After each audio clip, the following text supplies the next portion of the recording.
അമ്മേ പരിശുദ്ധമേ, അമ്മേ പരിശുദ്ധമേ, ദൈവമാതാവേ, ദൈവമാതാവേ, കൃപാസനത്തിലൂടെ ഞങ്ങൾക്കും ഞങ്ങളുടെ ദേശത്തിനും അമ്മ മധ്യസ്ഥം തേടി തന്ന എല്ലാ അനുഗ്രഹങ്ങൾക്കും കൃപകൾക്കും ഞങ്ങളിപ്പോൾ ഹൃദയം നിറഞ്ഞ നന്ദി പറയുന്നു. അമ്മേ പരിശുദ്ധമേ, ദൈവമാതാവേ, 2004 ഡിസംബർ 7-ാം തീയതി ഉച്ചകഴിഞ്ഞ് 2:30 കൃപാസനത്തിൽ സംഭവിച്ച അമ്മയുടെ പ്രത്യക്ഷപ്പെടലിനെ കുറിച്ച് തിരുസഭയ്ക്ക് സമർപ്പിച്ചിരിക്കുന്ന പഠനരേഖകളുടെ മേൽ സഭാത്മകമായ പഠനം ആരംഭിക്കുവാൻ ഞങ്ങൾ പ്രാർത്ഥിക്കുന്നു. അമ്മേ പരിശുദ്ധമേ, ഭൂസ്വർലോകങ്ങളുടെ രാജ്ഞിയായ അങ്ങയ്ക്ക് ഭൗമ സംരക്ഷണത്തിനായി പ്രപഞ്ചപ്രകൃതിയെ തന്നെ തിരുസഭ പ്രതിഷ്ഠിക്കുവാൻ ഈ പ്രത്യക്ഷീകരണ വഴി ഇടയാക്കണമേ. പരിശുദ്ധമ്മേ, ജപമാല മാതാവേ, സകല കൃപാസനം പ്രാർത്ഥനകളോടും ചേർത്ത് ഞങ്ങളിപ്പോൾ പ്രാർത്ഥിക്കുന്ന ഈ കുടുംബത്തിന്റെ പ്രത്യേക നിയോഗം പറമക്കളെ.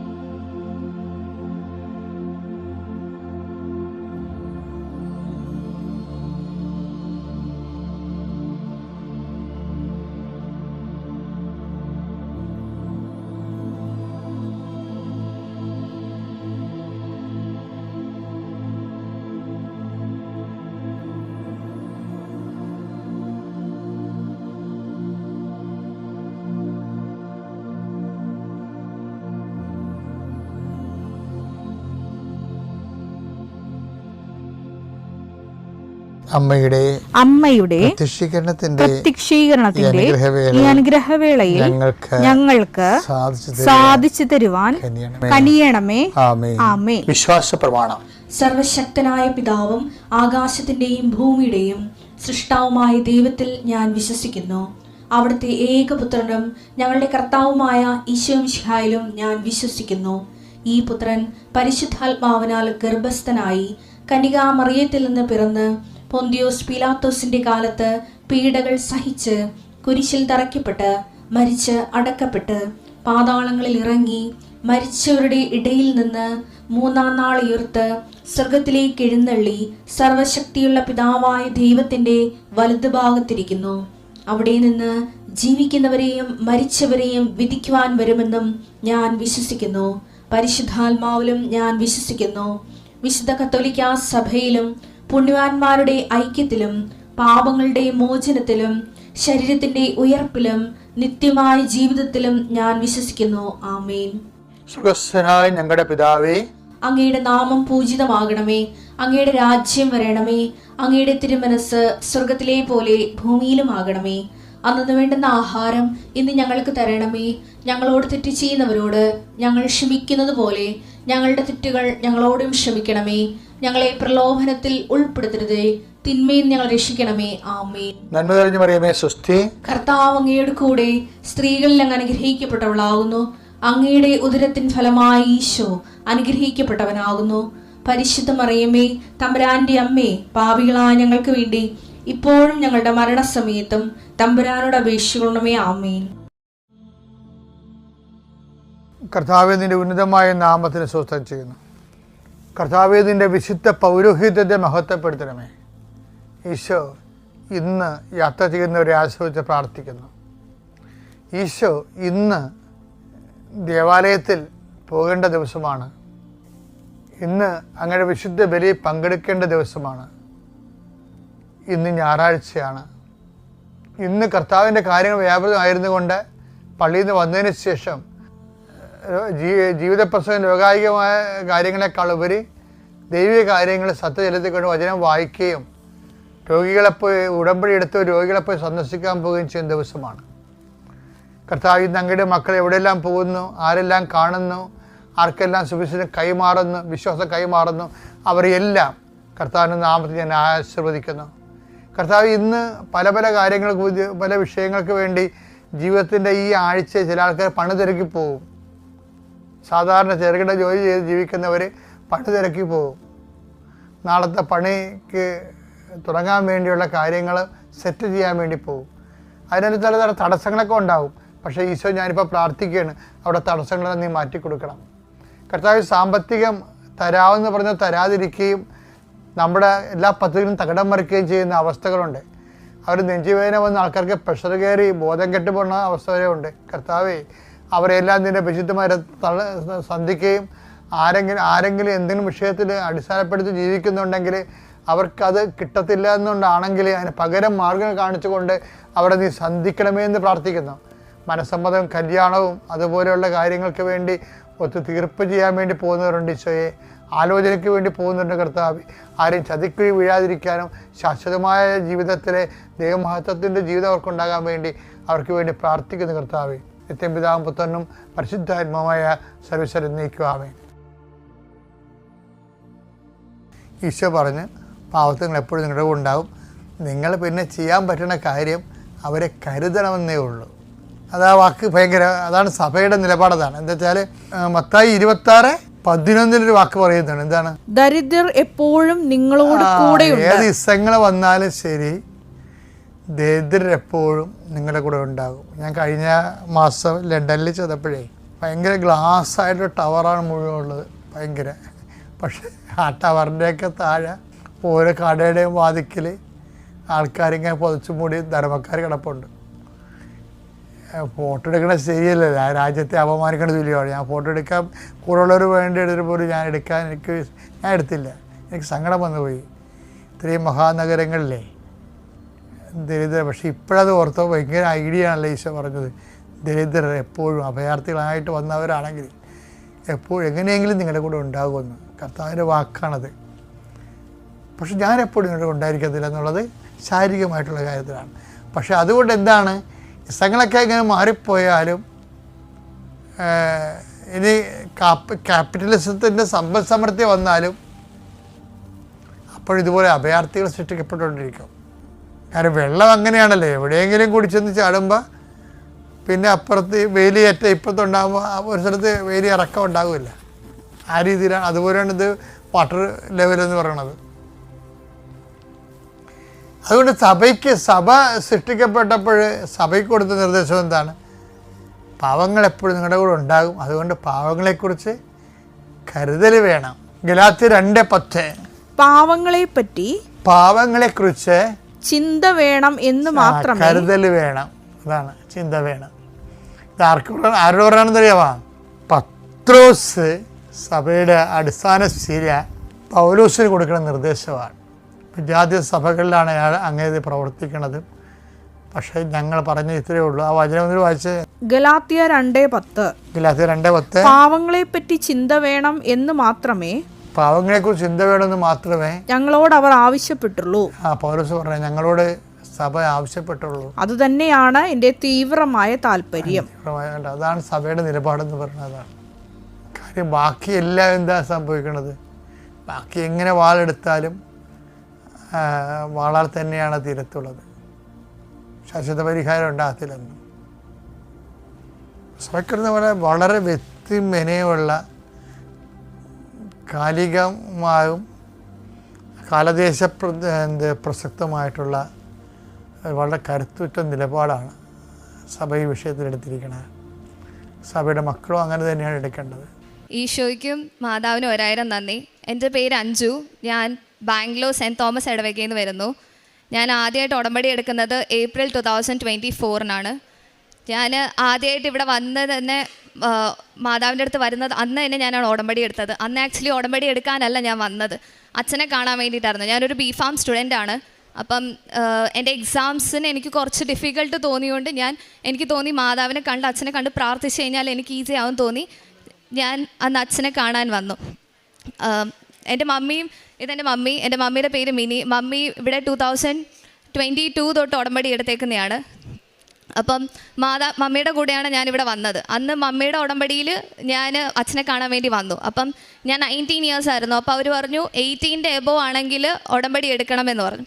അന്ന് ഞാൻ ഉടമ്പടി എടുത്ത് അച്ഛനെ കാണാൻ വേണ്ടി വന്നപ്പം ഞാൻ അവിടെ നിന്ന് പ്രാർത്ഥിച്ചു, അച്ഛൻ എനിക്ക് വേണ്ടി പ്രാർത്ഥിച്ചു. അത് കഴിഞ്ഞ് ഞാൻ അച്ഛനോട് പറഞ്ഞു എനിക്ക് ജലദോഷം അലർജി ഉണ്ട്, ഒരു 18 വർഷമായിട്ട് തുടങ്ങിയ അലർജിയാണ്. എന്ന് പറഞ്ഞാൽ എനിക്കിത് തുടങ്ങിക്കഴിഞ്ഞാൽ ഫുൾ ഡേ ഭയങ്കര ജലദോഷമായിരിക്കും. എന്ന് പറഞ്ഞാൽ ഞാൻ എക്സാമിൻ്റെ സമയത്താണ് ഞാൻ കൂടുതലും സഫർ ചെയ്തേക്കുന്നത്.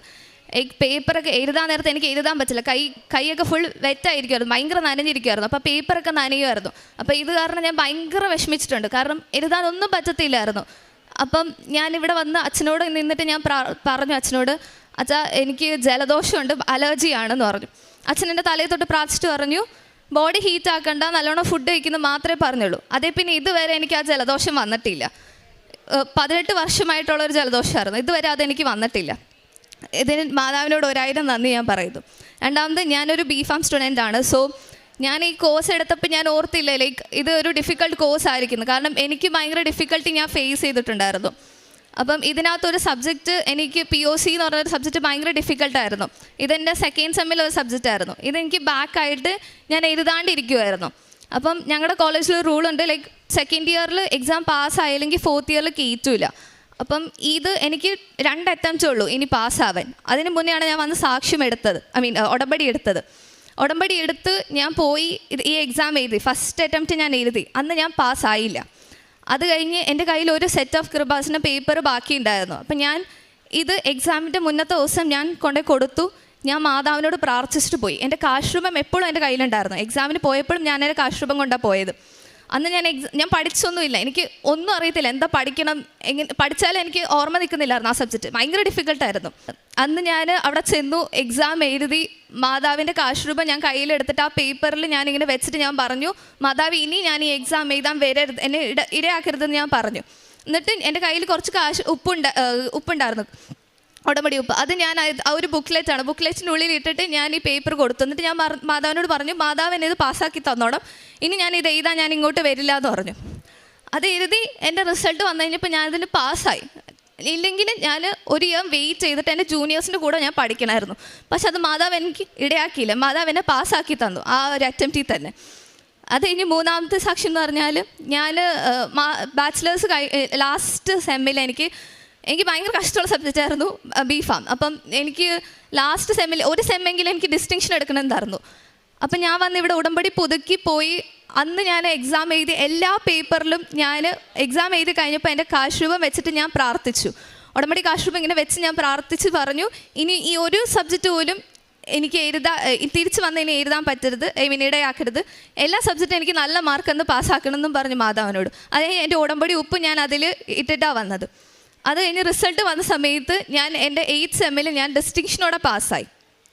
അതിന് മാതാവിന് 1000 നന്ദി. അത് കഴിഞ്ഞ് ഞാൻ മാസ്റ്റേഴ്സ് എന്തെടുക്കണം എന്നുള്ളൊരു കൺഫ്യൂഷനിൽ ഇരിക്കുമായിരുന്നു. അപ്പം ഞാൻ ഉടമ്പടി പുതുക്കാൻ വന്നപ്പോൾ ഞാൻ ഇവിടെ ഈ ആൾക്കാരുടെ മുന്നിൽ വന്നിന്ന് പ്രാർത്ഥിച്ചു മാതാവിനോട്. എനിക്ക് ആകെ കൺഫ്യൂഷനാണ്, എന്തെടുക്കണം, എവിടെ പോകണം എന്നുള്ളൊരു ഭയങ്കര കൺഫ്യൂഷനായിരിക്കുമായിരുന്നു.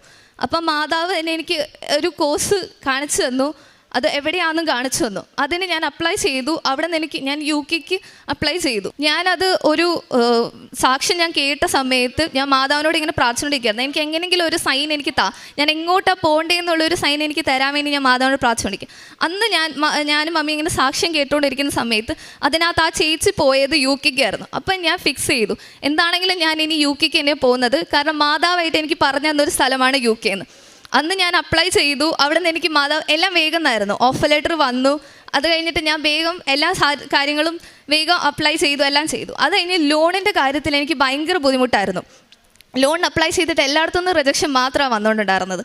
അത് കഴിഞ്ഞ് ലാസ്റ്റ് ഒരു സ്ഥലത്ത് ഓക്കെ ആയി കഴിഞ്ഞപ്പം അവർ ഡിസ്പേഴ്സ് ചെയ്തില്ല. എനിക്ക് എക്സാമിൻ്റെ ലാസ്റ്റ് ഡേറ്റ് തന്നിട്ടുണ്ടായിരുന്നു ഫീസ് കെട്ടുന്നതിൻ്റെ. ആ ഫീസ് കെട്ടുന്നതിൻ്റെ ലാസ്റ്റ് 2 ദിവസത്തിന് മുന്നേ എനിക്ക് അത് ഡിസ്പേഴ്സ് ചെയ്യണം, കാരണം അവിടെ റീച്ചാണ്. പക്ഷെ ഇവർ ഡിസ്പേഴ്സ് ചെയ്തില്ല.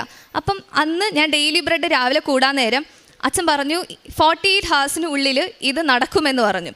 ഞാൻ പിറ്റേ ദിവസം ഞാൻ നോക്കുമ്പോൾ അവർ കാശ് ഡിസ്പേഴ്സായി, എൻ്റെ ഫീസ് അവിടെ പേ ചെയ്തു. എന്നിട്ട് എനിക്ക് അവിടെ നിന്ന് മെയിൽ വന്നു എൻ്റെ ഫീസ് പേ ആയി എന്ന് പറഞ്ഞിട്ട്.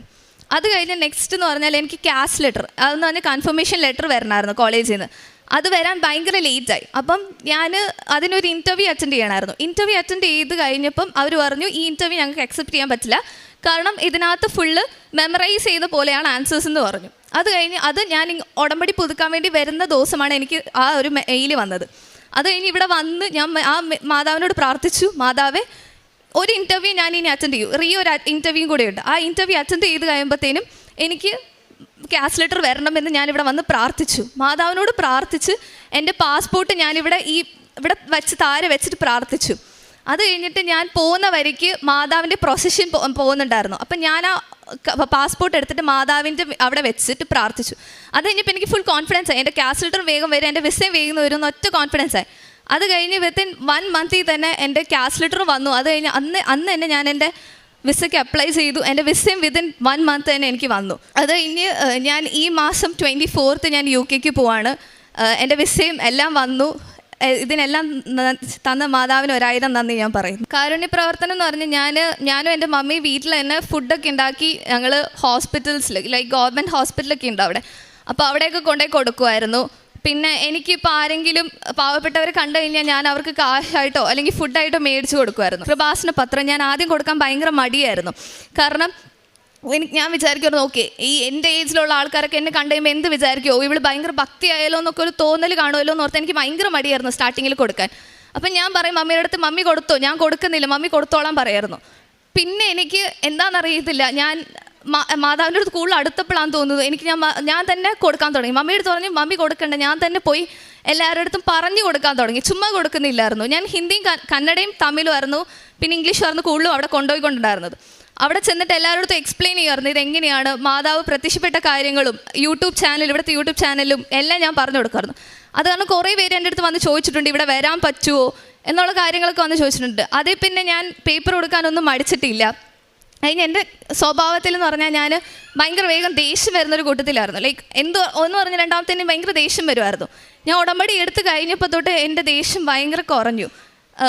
പിന്നെ ഞാൻ പ്രാർത്ഥനയിൽ എന്ന് പറഞ്ഞാൽ ഞാൻ പള്ളിയിൽ പോക്കൊക്കെ ഭയങ്കര കുറവായിരുന്നു. ഞാൻ ഡെയിലി ഇപ്പോൾ പള്ളിയിൽ പോകും, ബൈബിൾ വായിക്കും. ഡെയിലി രാവിലെ എനിക്ക് എണീറ്റ് കഴിഞ്ഞാൽ ഞാൻ ആദ്യം ബൈബിൾ വായിച്ചിട്ടാണ് ഞാൻ എന്ത് കാര്യവും ചെയ്യുന്നത്. ഇങ്ങനെ കുറേ മാറ്റങ്ങൾ മാതാവ് എൻ്റെ ജീവിതത്തിൽ തന്നിട്ടുണ്ട്. ഞാൻ മാതാവിന് 1000 നന്ദി ഞാൻ സ്തുതിയായിരിക്കട്ടെ.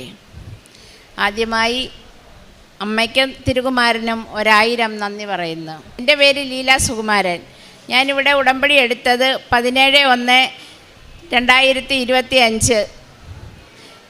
ഞാൻ ഇവിടെ ഉടമ്പടി എടുക്കാൻ കാരണം എനിക്ക് എൻ്റെ ഞങ്ങൾക്ക് വീട് നഷ്ടപ്പെട്ട് ഞങ്ങൾക്ക് കുറച്ച് കടബാധ്യത ഉണ്ടായിരുന്നു. അങ്ങനെ ഞങ്ങളുടെ വീട് വിറ്റ് ആ വീട് വിറ്റ പൈസ കൊണ്ട് ഞങ്ങളുടെ കടബാധ്യതകൾ തീർക്കാമെന്ന് വിചാരിച്ചു. പക്ഷേ അത് ഞങ്ങൾക്ക് സാധിച്ചില്ല.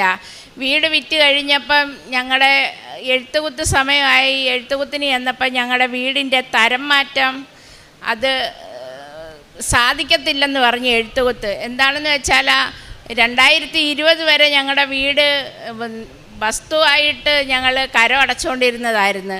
ആ 2020 കഴിഞ്ഞ് കരം അടയ്ക്കാൻ ചെന്നപ്പോൾ പറഞ്ഞ് ഞങ്ങളുടെ വസ്തു നിലവായിട്ട് കിടക്കുക, അതുകൊണ്ട് ഇത് എഴുത്തുകുത്ത് നടത്താൻ പറ്റത്തില്ലെന്ന് പറഞ്ഞ്. അങ്ങനെ പറഞ്ഞ് എഴുത്തുകുത്തിൻ്റെ ഡേറ്റ് അഡ്വാൻസ് വരെ തന്നു കഴിഞ്ഞാൽ ഈ സംഭവം ഉണ്ടായത്.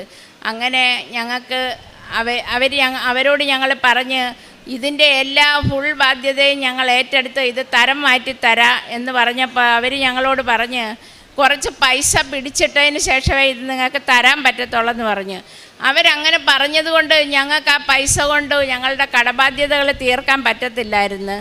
അങ്ങനെ അത് ഞങ്ങളോട് പറഞ്ഞ് ഞങ്ങൾ തരം മാറ്റാൻ കൊടുത്തു കഴിഞ്ഞപ്പോൾ തരം മാറ്റാൻ 2020 മുതൽ തരം മാറ്റാൻ കിടക്കുന്ന ഒത്തിരി അപേക്ഷകൾ കിടക്കുന്നു. ഞങ്ങൾ കൊടുത്തേക്കുന്ന 2023 ലാസ്റ്റാണ് കൊടുത്തേക്കുന്നത്. എങ്ങനെ സാധിക്കും അറിയത്തില്ല. കടം കൊടുക്കാനുള്ള ഒരു പൈസ കൊടുക്കാനുള്ളവരെല്ലാം നിരന്തരം വന്ന് ഞങ്ങളെ ശല്യപ്പെടുത്തുന്നു.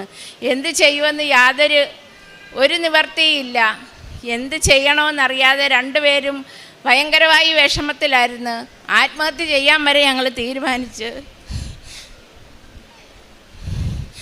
ഞങ്ങൾക്ക് പൈസ തരാനുള്ളവരുടെ അടുത്ത് ഞങ്ങൾ ചെന്ന് അവരുടെ കാല് പിടിച്ച് അവരോട് ഞങ്ങൾ 1 ലക്ഷം രൂപ ചോദിച്ച്, ഞങ്ങൾക്ക് 4 ലക്ഷം രൂപ തരാനുണ്ട്, നിങ്ങൾ 1 ലക്ഷം രൂപ താ. ആ പൈസ കൊടുത്ത് അവർ ഇപ്പോൾ പലിശ മാത്രം കൊടുത്തൊന്ന് നിലനിർത്തട്ടെ എന്ന് പറഞ്ഞിട്ട് അവർ തരത്തില്ലെന്ന് പറഞ്ഞ് അന്ന് ഞങ്ങൾ രണ്ടുപേരും കൂടെ കരഞ്ഞുകൊണ്ട് തിരിച്ചു പോന്ന്. പിറ്റേ ദിവസവും ഞങ്ങൾ പോയി. അവിടെ പോയ സമയത്ത് ഇവിടുത്തെ ഉടമ്പടി വസ്തുവായ ഉപ്പും കൊണ്ടുപോയി അവിടെ ആരും ചവിട്ടാത്ത ഒരു ഭാഗത്ത് ഞങ്ങൾ ഉപ്പിട്ട്, പിന്നെ ഇവിടുത്തെ നേർച്ച വസ്തുവായ തൈലം ഞങ്ങളുടെ ശരീരത്തും പുരട്ടി, കയറുന്ന ആ കതവിൻ്റെ ഒരു ഭാഗത്ത് ഞങ്ങൾ പുരട്ടിയിട്ട് പോന്ന് കഴിഞ്ഞ് ഉടനെ അവരുടെ വീട്ടിൽ നിന്ന് ഞങ്ങളെ വിളിച്ച് അവരുടെ മോള് വിളിച്ചിട്ട് പറഞ്ഞ്, എൻ്റെ ഭർത്താവ് അറിയണ്ട, ഞാനും എൻ്റെ അച്ഛനും കൂടെ ചേർന്ന് 1,00,000 രൂപ തരാമെന്ന് പറഞ്ഞ് അങ്ങനെ ആ പൈസ തന്ന് ആ പലിശക്കാരിൽ നിന്ന് ഞങ്ങളെ രക്ഷിക്കാൻ പറ്റി. പിന്നെ ബാക്കിയുള്ളതെല്ലാം സാറ് പറയും. അങ്ങനെ തരം മാറ്റലിൻ്റെ കാര്യത്തിന് വേണ്ടിയിട്ട് ഓഫീസുകളെല്ലാം നടന്ന് ആലപ്പുഴ കളക്ട്രേറ്റിൽ ചെന്ന് അങ്ങനെ അവിടെ ഒരു പരാതി കൊടുത്ത് 24 ലാസ്റ്റ് പരാതി കൊടുത്ത് ഇത് തീർത്ത് തരണം, ഇതൊന്നും എങ്ങനെയെങ്കിലും ശരിയാക്കി തരണമെന്നും പറഞ്ഞ് പരാതി കൊടുത്തപ്പം പറഞ്ഞ് അത് സാധിക്കത്തില്ല, നിങ്ങൾ വേറൊരാൾക്ക് എഴുതി കൊടുത്ത വസ്തുവാണ്, പിന്നെ നിങ്ങൾക്ക് ഇതെങ്ങനെ പരിഹരിച്ച് തരുമെന്നും പറഞ്ഞ് അത് പരാതി റിജക്റ്റായി. അങ്ങനെ പ്രയോറിറ്റി ഒന്നും കിട്ടാതായി വീണ്ടും കയറി ഇറങ്ങി. അടുത്ത ദിവസം വീണ്ടും ഇനി കളക്ടറുടെ അടുത്ത് നേരിട്ട് കയറാമെന്നും പറഞ്ഞ് ഞാൻ ഇവിടുത്തെ അമ്മയുടെ അടുക്കൽ നിന്നുള്ള ഉടമ്പടി നേർച്ച വസ്തുവായ ഉപ്പുമായിട്ട് പോയി ഈ രജിസ്റ്റർ ചെയ്ത പേപ്പറിലേക്ക് ഉപ്പ് പിടിച്ചുകൊണ്ട് അവിടെ പോയി കളക്ടർ ഓഫീസിൽ കയറാൻ ചെന്നപ്പം പറഞ്ഞ് ഡെപ്യൂട്ടി കളക്ടർ ഓഫീസിൽ കയറി, അവിടെ കയറിയാൽ കാണാൻ പറ്റും, അവിടെ കാണിക്കുമെന്ന് പറഞ്ഞ് പത്രം. അങ്ങനെ ആ അപേക്ഷ അവിടെ കാണിച്ച ഉടനെ അവിടെ ഇരിക്കുന്ന സ്റ്റാഫുകളെല്ലാം പറഞ്ഞ് ഇവിടെ കയറാൻ പറ്റത്തില്ല, നിങ്ങൾക്ക് ഇതിപ്പം കിട്ടത്തില്ല, 1 വർഷമെങ്കിലും താമസിക്കും അത് ശരിയാക്കി തരാനെന്ന് പറഞ്ഞു. അങ്ങനെ ഞാൻ ഇറങ്ങി വിഷമിച്ച് അവിടെ ഒരു 10 മിനിറ്റ് ഇരുന്നപ്പോൾ ഇവരെല്ലാം ഭക്ഷണം കഴിക്കാനായിട്ട് പോയി. ഇത് അടുത്തിരുന്ന് ഞാൻ അവിടെ അങ്ങനെ വിഷമിച്ചിരിക്കുക, ഇവിടെ വിശ്വാസ പ്രമാണം ചൊല്ലി ഞാൻ അവിടെ ബെഞ്ചിലിരിക്കുമ്പോൾ ഡെപ്യൂട്ടി കളക്ടർ എന്നെ വിളിക്കുന്നു, ഇഞ്ഞു കയറി വാ സാറേ എന്ന് പറഞ്ഞ്. അപ്പോൾ അവിടെ ഊണിന് പോയേക്കോ ആൾക്കാർ. എന്താ പ്രശ്നമെന്ന് പറഞ്ഞ് ഞാൻ പറഞ്ഞു, സാറേ ഞാൻ ബുദ്ധിമുട്ടില്ല, എനിക്കിതൊന്ന് തീർത്ത് തരണം. ഇത് 1 വർഷം കഴിയാതെ തീരത്തില്ലെന്ന് പറഞ്ഞ് ഞാൻ ആ പേപ്പർ അവിടോട്ട് കൊടുത്തപ്പം ഇത് പേപ്പറിൽ ഉപ്പ് പറ്റിയിട്ടുണ്ട്. ഈ ഉപ്പെന്ന് 1-2 ഈ പൊടി പോലെ ഇതേ വീഴുന്നതായിട്ട് എനിക്ക് കാണാൻ സാധിക്കുന്നുണ്ട്. ഞാൻ ഇങ്ങോട്ട് നടന്നു പോകുന്നു, വിഷമിച്ച് വീണ്ടും നടന്നു പോന്നപ്പോൾ അന്നേരമാണ് വീണ്ടും കളക്ടർ വിളിച്ചിട്ട് പോയി, കുഴപ്പമില്ല നാളെ ഞാൻ എഴുതി വിടാമെന്ന് പറഞ്ഞ്. അങ്ങനെ ഇവിടെ വന്ന് ഒരിക്കൽ വില്ലേജ് ഓഫീസിൽ വന്ന് ഒരു 10 ദിവസം വന്നപ്പോൾ എൻ്റെ പേപ്പർ വന്ന് ഞാൻ അവിടെ ചെന്ന് ചോദിച്ചപ്പോൾ പറഞ്ഞു നിങ്ങളുടെ പേപ്പർ വന്ന് കാണത്തില്ല. ഞാൻ പറഞ്ഞു സാറേ വന്ന് കാണും, നോക്കെന്ന് പറഞ്ഞു. അല്ല വരത്തില്ല, ഇതുവരെ വന്നില്ല, 2020 കൊടുത്തവരുടെ പോലും ഇതുപോലെ വന്നിട്ടില്ല, പിന്നെ നിങ്ങളുടെ ഇതെങ്ങനെ ശരിയാകാനാ എന്ന് പറഞ്ഞു. അല്ല സാറേ വന്ന് കാണും. നോക്കിയപ്പോൾ അദ്ദേഹം കമ്പ്യൂട്ടറിൽ നോക്കിയപ്പം പേപ്പർ ഓർഡറായി റെഡിയായി വന്നിരിക്കുക. അതാണ് അമ്മ എനിക്ക് തന്ന ഏറ്റവും വലിയ ആദ്യത്തെ ഒരു അനുഗ്രഹം തന്നേക്കുന്നത്. അടുത്തയാണെന്നുണ്ടെങ്കിൽ ഞാനൊരു കെട്ടിടത്തിൻ്റെ കോൺട്രാക്ടർ വർക്ക് എടുത്ത് ചെയ്യുന്ന ആളാണ്. 9 വർഷമായിട്ട് ഒരു വീട് പണിഞ്ഞു കൊടുത്ത വകയിലെ 3 ലക്ഷത്തി ചില്ലറ രൂപ എനിക്ക് കിട്ടാനുണ്ട്. അങ്ങനെ കേസായി 9 വർഷത്തോളം ഇതിന് നടക്കുക. അങ്ങനെ കേസ് ഇടയ്ക്കിടയ്ക്ക് തള്ളിപ്പോവും, വിടും, വീണ്ടും വീട്ടുകാർ വരത്തില്ല, അങ്ങനെ എല്ലാം പ്രശ്നമായി. മധ്യസ്ഥത വെച്ച് ഇവർ മധ്യസ്ഥയ്ക്ക് വരത്തില്ല. അങ്ങനെ തരാനുള്ള ആൾ ഈ ഞാൻ വസ്തു കൊണ്ടുവന്ന് കേസായി ജപ്തി ചെയ്ത് ഈ വസ്തു വേറൊരാൾക്ക് അദ്ദേഹം കൈമാറിയപ്പോൾ അവരെന്നോട് പറഞ്ഞ് ഞാൻ ഈ വസ്തുവെല്ലാം ഉടമസ്ഥന് പൈസ കൊടുത്തിട്ടുണ്ട്, ആധാരം അവർക്ക് പോക്കുവരായിട്ടില്ല. അവരും ആകെ പറ്റിക്കപ്പെട്ട് എന്നോട് പറഞ്ഞ് ഞാനിതിൽ ആത്മഹത്യ ചെയ്യാൻ പോവുക. ആ മാഡം പറഞ്ഞ് ഞാനിത് ആത്മഹത്യ ചെയ്യാൻ പോവാ, എനിക്ക് വേറൊരു മാർഗ്ഗമില്ല, ഞാൻ അദ്ദേഹത്തിന് 34 ലക്ഷം രൂപയും കൊടുത്തതാണ്, നിങ്ങളുടെ പേരില്ല. ഞാൻ പറഞ്ഞ് നിങ്ങളിനി ഈ പൈസ കിട്ടാതെ അങ്ങ് ഒഴിഞ്ഞു തരണം, അല്ലെങ്കിൽ ഞാനിതിൽ ആത്മഹത്യ ചെയ്യുമെന്ന് പറഞ്ഞ്. ഞാനങ്ങനെ വിഷമിച്ച് ആകെ പ്രശ്നമായി. അമ്മ എന്ത് ചെയ്യുന്ന അവരെ കാട്ടി ബുദ്ധിമുട്ടില്ല ഞാനിരിക്കുന്നത്. കാരണം ഈ വീട് പണിയാനായിട്ട് സൊസൈറ്റിക്ക് വായ്പ എടുത്താൽ ഈ വീട് പണിത് ഞാൻ കൊടുത്തേക്കുന്നത്. അമ്മ ഇത്രയും എനിക്ക് ബുദ്ധിമുട്ട്, ഇപ്പോൾ എനിക്കും കിടക്കാടമില്ല, അവരും ഇത്രയും ബുദ്ധിമുട്ടിലായാലും ഇദ്ദേഹം ഇത്രയും പറ്റിച്ചല്ലോ എന്നുള്ള പറഞ്ഞ് വേദനിച്ച് അങ്ങനെ ഇരുന്ന് ഇവിടെ വന്ന് ഒരു പ്രാവശ്യം വീണ്ടും ഈ ഉടമ്പടി ഉപ്പും തൈലും ഒക്കെ ആയിട്ട് ഞാൻ പോയി ആ വീട്ടിലൊക്കെ കുറച്ച് പൂശി ആ ഉടമ്പടി ഉപ്പും ഇട്ട് കുറച്ച് കഴിഞ്ഞ് അങ്ങനെ കേസായി. വക്കീലുമായിട്ട് മധ്യസ്ഥയിലായി. ഒരു ദിവസം കൊണ്ട് വിളിച്ചിട്ട് പറയുന്ന ഈ 30-ാം തീയതി നമുക്ക് കേസ് തീർക്കാമെന്ന് പറഞ്ഞ്. അങ്ങനെ മധ്യസ്ഥ പറഞ്ഞ് ഞാൻ റെഡിയാ. അങ്ങനെ മധ്യസ്ഥ പറഞ്ഞ് വക്കീലുമായിട്ട് പറഞ്ഞ് ആ പൈസയ്ക്ക് ഒരു മാസത്തെ അവധി പറഞ്ഞ്. 1 മാസം കഴിയുന്നുണ്ട്. ആ 1 മാസം ആകുന്നുണ്ടെങ്കിൽ കോടതി അവധിയാവും. അത് ഞങ്ങളും അറിയുന്നില്ല. അപ്പോഴുണ്ട് അവർ 1 മാസം അവധി പറഞ്ഞ ആ ഡേറ്റ് പെട്ടെന്നുണ്ട് ആ വീട്ടുകാരൻ വിളിക്കുന്നു, നിങ്ങൾ വാ ഇപ്പോൾ ഉടനെ തന്നെ പൈസ റെഡി ആയിട്ടുണ്ട്, ഞാൻ പൈസ തരാമെന്ന് പറഞ്ഞു. അപ്പം ഞങ്ങൾ മധ്യസ്ഥയ്ക്ക് ഇരിക്കുമ്പം സമയത്ത് തന്നെ ആ കസേരയിലും വക്കീലിൻ്റെ അടുക്കയെല്ലാം ഈ ഉടമ്പടി ഉപ്പും ആയിട്ട് ഞാൻ അവിടെ ഇരുന്നുകൊണ്ട് ലേശം വിശ്വാസ പ്രമാണം ചൊല്ലി ഈ ഉടമ്പടി ഉപ്പും ബദറിയിരുന്നു. അങ്ങനെ അവർ അതിലിരിക്കുക. അതെല്ലാം പറഞ്ഞ് അങ്ങനെ മധ്യസ്ഥയായി പോയത് തന്നെ. അപ്പോഴും ഞങ്ങൾക്ക് അനുഗ്രഹമാണ് കിട്ടിയത്. അത് കഴിഞ്ഞ് 1 മാസം അവധി പറഞ്ഞത് പെട്ടെന്ന് 20 ദിവസം ആയപ്പോൾ പറയുന്നു നിങ്ങൾ വന്ന് ഈ പൈസ മേടിച്ചുകൊണ്ട് പോകുമെന്ന് പറഞ്ഞ്. അങ്ങനെ പൈസ കിട്ടി. ഞങ്ങൾ പോലും അറിയുന്നില്ല അടുത്ത 4 ദിവസം കഴിഞ്ഞാൽ കോടതി അവധിയാണെന്ന്. പിന്നെ നോക്കിയപ്പം കോടതി ഈ 4 ദിവസം കഴിഞ്ഞപ്പം കോടതി അവധിയായി. അങ്ങനെയുള്ള അനുഗ്രഹം വലിയ അനുഗ്രഹമാണ് കിട്ടിയത്. അങ്ങനെ പറഞ്ഞാൽ തീരാത്ത വിധത്തിൽ. അതുപോലെ തന്നെ വേറൊരു അനുഭവമുണ്ട്. ഞാൻ ചെയ്തുകൊണ്ടിരിക്കുന്ന ഒരു ബിസിനസ്, ഇവിടുന്ന് ബിസിനസ് പരാജയമായ കാരണം ഞാൻ തമിഴ്നാട്ടിലേക്ക് പോകാൻ തീരുമാനിച്ചു. തമിഴ്നാട്ടിൽ പോകുന്നതിന് എനിക്ക് യാതൊരു പരിചയവുമില്ല. ഭാഷയൊക്കെ കുറച്ച് എനിക്കറിയാമെങ്കിലും ഒരു വീട് കണ്ടുപിടിക്കാനൊന്നും എനിക്ക് പരിചയമില്ല. ഞാനും ഇവിടുന്ന് എൻ്റെ ഭാര്യയും കൂടെ ട്രെയിനകത്ത് കയറി ഒരു പരിചയമുള്ള ഒരാളെ സംഘടിപ്പിച്ച് തരണേ അമ്മ മാതാവേ എന്നും പറഞ്ഞ് പ്രാർത്ഥിച്ച് ഞങ്ങൾ ഇവിടുന്ന് എറണാകുളത്ത് ചെന്നപ്പം റെയിൽവേ സ്റ്റേഷനിൽ ഈ സ്ഥലത്തിറങ്ങേണ്ട ഒരാളുമായിട്ട് നേരെ പരിചയപ്പെടുത്തു. ഈ സ്ഥലത്തേക്ക് ഒരാളിനെ ഞങ്ങളുടെ കൂടെ ഇരുത്തി ആ കമ്പാർട്ട്മെൻറ്റിൽ തന്നെ ആളിനെ റെഡിയാക്കി തന്ന് അദ്ദേഹം തന്നെ ഞങ്ങൾ ഇറങ്ങേണ്ടടുത്ത് ബസ്സിൻ്റെ ടിക്കറ്റ് വരെ എടുത്ത് ഈ ബസ്സിന് കയറിയാൽ മതിയെന്ന്. അവിടെ ചെല്ലുമ്പം അപ്പോഴും പറഞ്ഞു അമ്മയെ ഞാൻ ഏത് വീടെടുക്കും എനിക്കറിയത്തില്ല, എനിക്കൊരു അടയാളം തരണേന്ന്. ആ അടയാളം ഒരാൾ വന്നിച്ച് വീട് വിളിച്ചുകൊണ്ട് വന്ന് കാണിക്കുന്നത് അമ്മയും തിരുകുമാരനും കൂടി ഇരിക്കുന്ന ഫോട്ടോ പതിച്ച വീട്. ഇതിൽ കൂടുതൽ അടയാളം എനിക്കിനി അമ്മ എന്തോ തരാനാ. ഞാൻ അവിടെ നിന്ന് തന്നെ കരഞ്ഞ് പ്രാർത്ഥിച്ചു അമ്മേ ഇത് മതിയാതെ. എനിക്കറിയത്തില്ല ആ ഏത് വീടെടുക്കണം. ഇവിടെ ഇരിക്കുന്ന ആൾക്കാർക്ക് അറിയാൻ സാധിക്കും. നമ്മൾ സ്ഥലം വിട്ട് പോയി കഴിഞ്ഞാൽ ഏത് വീടാണ് നമുക്ക് നല്ലതെന്ന് അറിയാൻ സാധിക്കും. അങ്ങനെ എനിക്ക് അടയാളം തന്ന് ഈ 20-ാം തീയതി ഞങ്ങൾ അവിടോട്ട് പോവുകയാണ്. അമ്മയുടെ അനുഗ്രഹം മേടിക്കാനും കൂടി ഞങ്ങൾ വന്ന് ഈ അനുഗ്രഹങ്ങൾ. പിന്നെ ഞങ്ങളുടെ പ്രേക്ഷിത വിലയെന്ന് പറഞ്ഞാൽ ഇവിടുന്ന് പോയൊരു മാസത്തിലെ അരിപ്പാട് ആശുപത്രിയുടെ ഭാഗത്തൊക്കെ ഫുഡ് കൊടുക്കുന്ന സ്ഥലമുണ്ട്, ഫുഡ് കൊണ്ടുവെക്കുന്നത്. അങ്ങനെ ഉച്ച കൂടിയിരിക്കുന്നവർക്കും അവിടെയൊക്കെ അലഞ്ഞിരിച്ച് നടക്കുന്നവർക്കും അവിടെ ഒരു അലമാര പോലെ വെച്ചിട്ടുണ്ട്. അതിനകത്ത് ഞങ്ങൾ ഒരാഴ്ച 3-4 പ്രാവശ്യം ഞങ്ങളെ കൊണ്ട് കഴിയുന്ന 5-10 ഫുഡൊക്കെ കൊണ്ട് കൊടുക്കുകയും അവിടെ കൊണ്ട് വിതരണം ചെയ്യുകയും ചെയ്യും. പിന്നെ പത്രങ്ങൾ ഞാൻ ഇവിടുന്ന് പോയപ്പം തന്നെ തമിഴ്നാട്ടിൽ പോയപ്പം തന്നെ 2 കെട്ട് പത്രം തമിഴ് പത്രവും മേടിച്ചുകൊണ്ടാണ് പോയത്. അങ്ങനെ ഞങ്ങളവിടെ ഇറങ്ങുന്നതിനുള്ളിൽ തന്നെ ആ പത്രമെല്ലാം അവിടെ വിതരണം ചെയ്ത് അങ്ങനെ ഇവിടുന്ന് മാസത്തിൽ വന്ന് അമ്മയുടെ പത്രം മേടിച്ച് അവിടെ പ്രേക്ഷിത വേലയായിട്ട് ഞങ്ങളെല്ലാം പ്രവർത്തിക്കുന്നുണ്ട്. സ്വഭാവത്തിന് പിന്നാണെന്നുണ്ടെങ്കിൽ ഞങ്ങൾ തമ്മിൽ എപ്പോഴും നല്ല ബോണ്ടിങ്ങിലല്ല. ഇവിടെ വന്നതിന് ശേഷം അമ്മയുടെ ഈ വർത്തമാനം പറഞ്ഞിപ്പോൾ ഒരുപാട് ദേഷ്യങ്ങളെല്ലാം ഞങ്ങൾക്ക് 2 പേർക്കും അത് കുറഞ്ഞിട്ടുണ്ട്. പിന്നെ എല്ലാം കൊണ്ടും ഹാപ്പിയായിട്ട് തന്നെ ഞങ്ങൾ പോകുന്നുണ്ട്. അമ്മ ഇതിനെല്ലാം കാരണം ഞങ്ങൾക്ക് ഒരുപാട് കഥകൾ പറയാനുണ്ട്. ഒരുപാട് പ്രശ്നങ്ങൾ എൻ്റെ മോൻ്റെതുണ്ട്. എൻ്റെ മോൻ്റെന്ന് പറഞ്ഞു കഴിഞ്ഞാൽ 25 വയസ്സുള്ള ആൾ ഇപ്പോഴും എന്തോ ബൈജിയോ ഗീജിയോ ഏതാണ്ട് കളിച്ചുകൊണ്ടിരിക്കുക റൂമിനകത്ത്. നിങ്ങൾ ഇരിക്കുന്ന ചെറിയ ആൾക്കാർ ശ്രദ്ധിക്കണം. അങ്ങനെ MSc പാസ്സായ മോന അങ്ങനെ റൂമിനകത്ത് അടച്ചിരുന്ന് കളിക്കുമായിരുന്നു. അമ്മയുടെ ഈ ഉടമ്പടി വസ്തു തൈലവും ഉപ്പും ചേർത്ത് അവൻ ആഹാരങ്ങൾ കൊടുത്ത് അവനിവിടെ വരുത്തില്ലെന്ന് പറഞ്ഞ് അങ്ങനെ ഇപ്പം ഈ പോയിട്ട് 15-ാം തീയതി കഴിഞ്ഞ 15-ാം തീയതി ബാംഗ്ലൂരിന് ജോലിക്ക് വേണ്ടി പോയിരിക്കുക. അവന് റൂമിൽ നിന്ന് ഇറങ്ങി റൂമിൽ അടച്ചിട്ട് കളിക്കുമായിരുന്നു. ഇത് കൊടുത്തതിന് ശേഷമാണ് അമ്മയാണെങ്കിൽ എപ്പോഴും കരഞ്ഞ് ഇനി കണ്ണുനീരില്ലെന്ന് വേണമെങ്കിൽ പറയാം.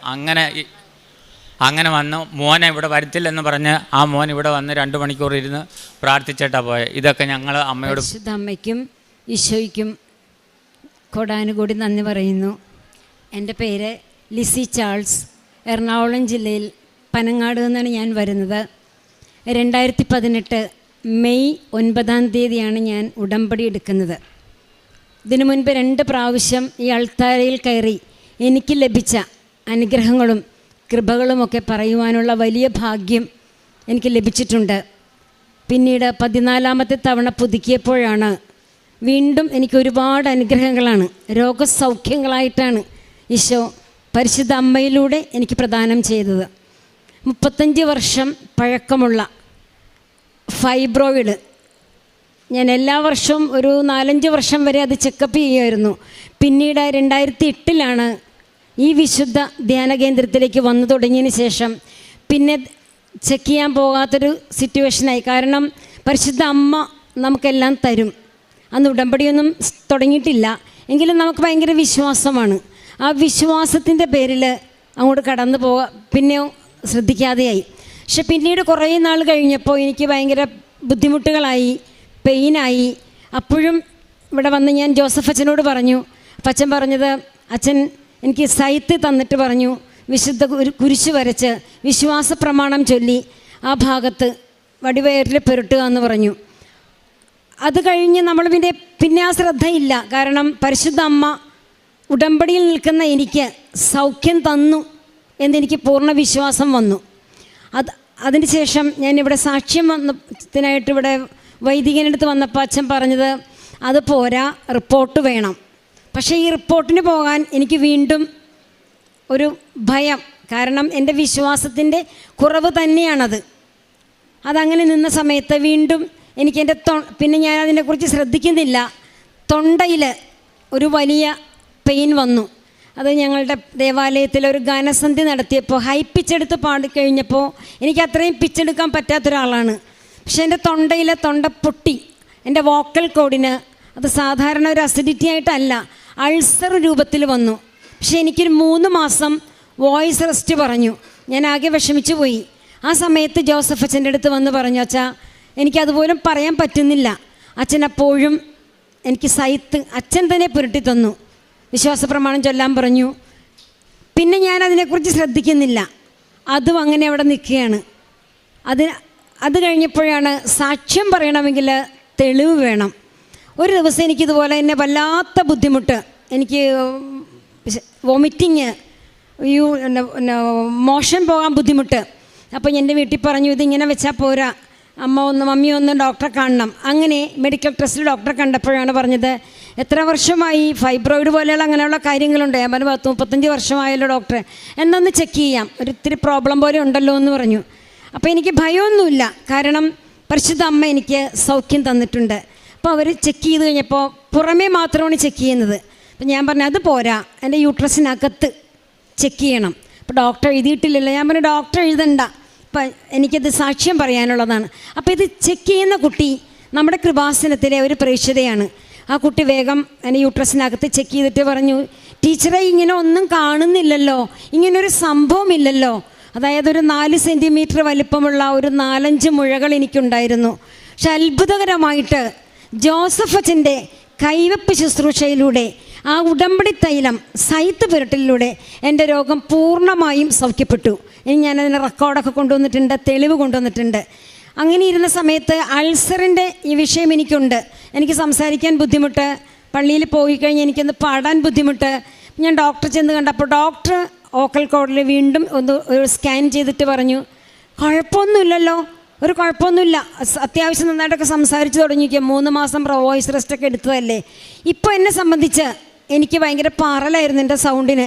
എനിക്ക് ഒത്തിരി സ്വരത്തിൽ സംസാരിക്കാം. പൂർണ്ണമായിട്ടും ഈ സൗഖ്യം എനിക്ക് തന്നു. മരുന്നോ ലേപന ഔഷധമോ അല്ല, രോഗിയെ സൗഖ്യപ്പെടുന്ന യേശുവിൻ്റെ വചനമാണ് നമ്മളെല്ലാവരെയും സൗഖ്യപ്പെടുത്തുന്നത് പോലെ എന്നെയും സൗഖ്യപ്പെടുത്തിയത്.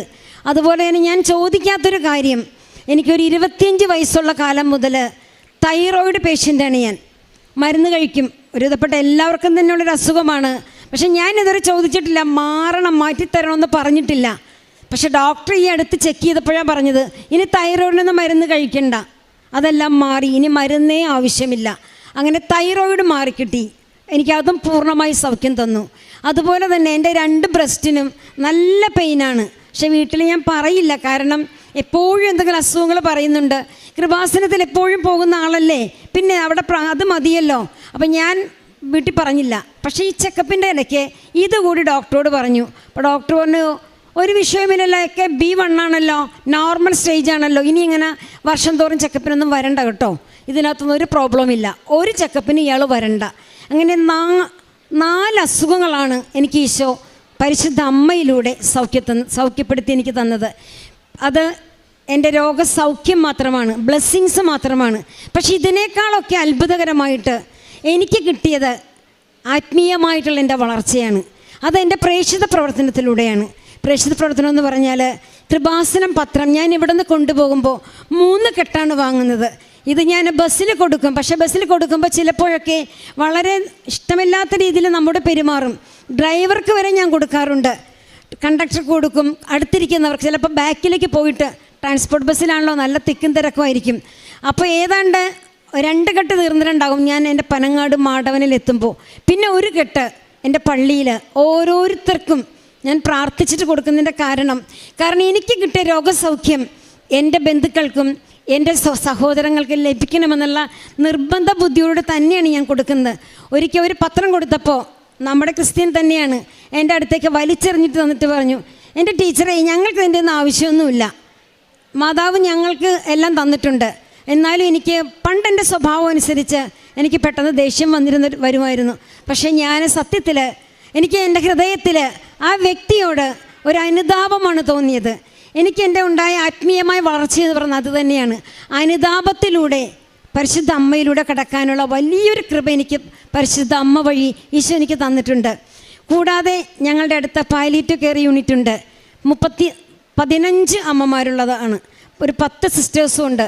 എന്നെക്കൊണ്ട് പറ്റുന്ന രീതിയിൽ എൻ്റെ വരുമാനത്തിൻ്റെ ഒരു ദശാംശം കണക്കാക്കി തന്നെ ഒരു അങ്ങോട്ടും ഇങ്ങോട്ടും നീങ്ങാത്ത രീതിയിൽ കൃത്യമായിട്ട് കൊടുക്കുകയും അത്യാവശ്യം അവരൊന്ന് സഹായിക്കാനും മറ്റും വസ്തുക്കളും ഒക്കെ ആയിട്ട് എനിക്ക് കൊടുക്കാൻ പറ്റുന്നുണ്ട്.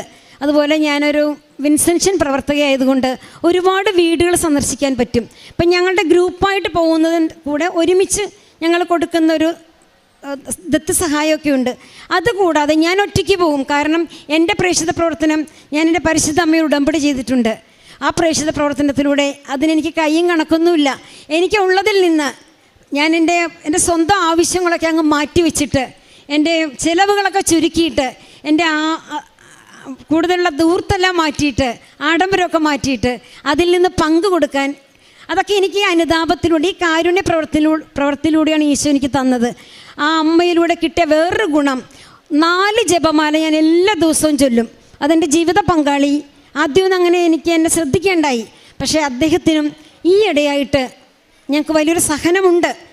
ഇപ്പം ഞാൻ പറഞ്ഞു വന്നത്, സഹനത്തിലൂടെയാണ് പരിശുദ്ധ അമ്മ എല്ലാ രോഗസൗഖ്യങ്ങളും എനിക്കുള്ള കാരുണ്യപരമായിട്ടുള്ള എൻ്റെ അനുതാപമൊക്കെ തന്നത് ആ വലിയൊരു സഹനത്തിലൂടെയാണ്. അത് ഈശോ ആ സഹനവും പരിശുദ്ധ അമ്മയിലൂടെ എടുത്തു മാറ്റും. ഒരു സാക്ഷ്യം പറയാനുള്ള ഒരവസരം പരിശുദ്ധം എനിക്ക് ഉണ്ടാക്കുമെന്ന് എനിക്കറിയാം. അതുപോലെ തന്നെ തേൻ, വെഞ്ചരിച്ചെന്ന തേൻ വലിയൊരു ഔഷധമാണ്. ഞാനവിടെ വീടുകളിൽ പോകുമ്പോൾ ഞാനത് കൊടുക്കും. ഞാൻ 2-3 തുള്ളി എടുത്ത് വായിലിട്ട് ഒഴിച്ച് ഇങ്ങനെ തൊട്ട് കൊടുക്കും.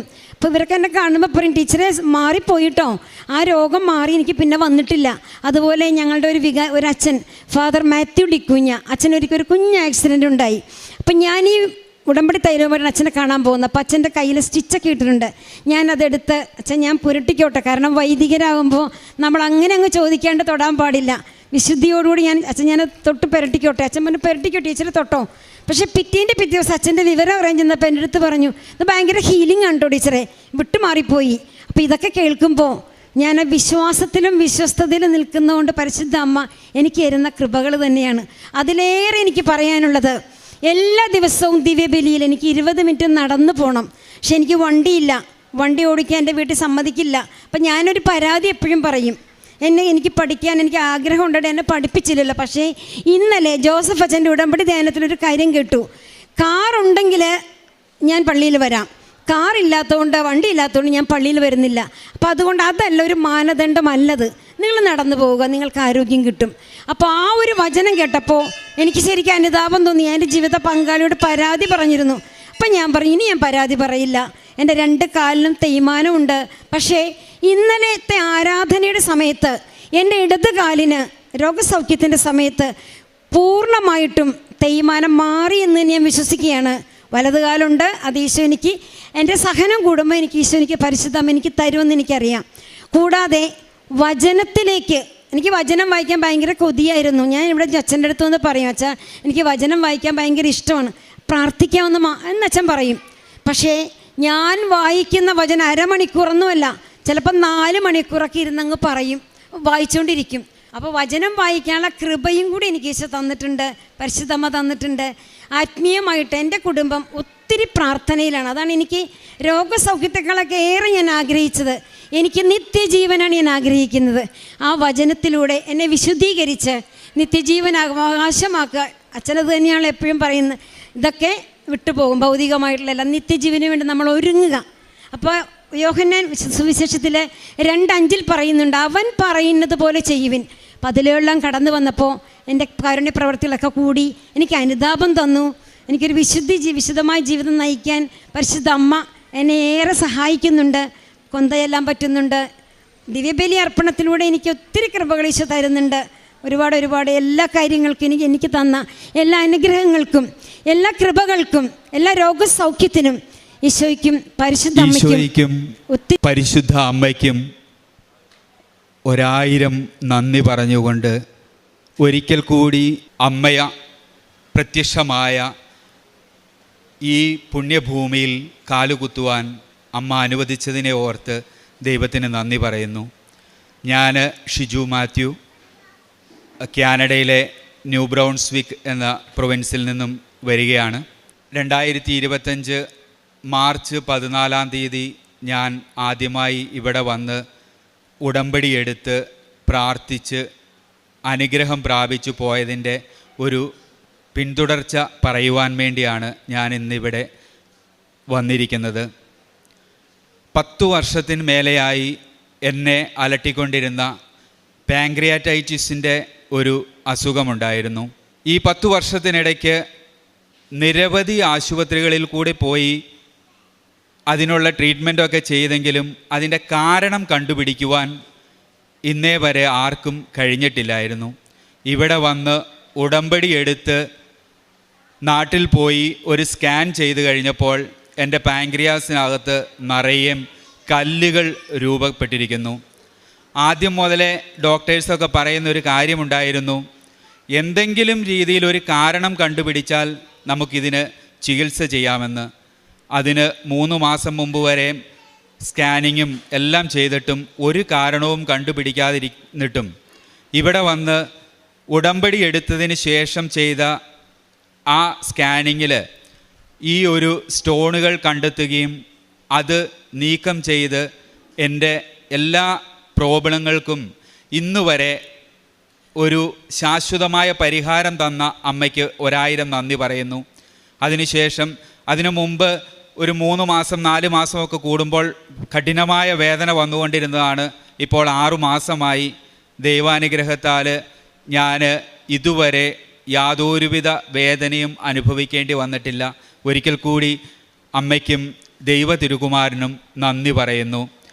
അതുപോലെ തന്നെ അടുത്തതായി എനിക്ക് പറയുവാനുള്ളത്, എൻ്റെ ജീവിതത്തിൽ ഈ ഉടമ്പടി എടുത്തതിന് ശേഷം വന്ന വലിയ മാറ്റത്തെക്കുറിച്ചാണ്.